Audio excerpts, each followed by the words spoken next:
Welcome back, guys. I was just going to show you a little tip that I use. If you like keeping your stuff clean, like I do, this is my Macola steam cleaner that I use for car interior detailing. I also use this thing on my bike to keep it clean. I don't do the bearing surfaces, but tires, the wheels. I do my frame, get down in the hard to reach areas. This thing really does a fantastic job. I think they're about $150, something like that.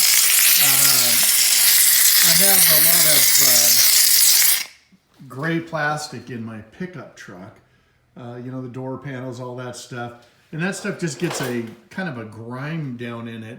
And this steam cleaner gets that out. Plus, I like keeping my tires clean, my wheels clean, everything on my bikes, and really keeps them looking good. I keep it away from the bearings.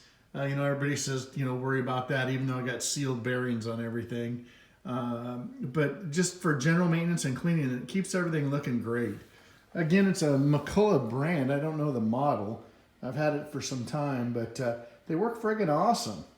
Anyway, I hope you guys have a great time. We're stuck inside. We got like 10, 11 inches of snow outside, so, I'm relegating myself to cleaning up. Have a great weekend.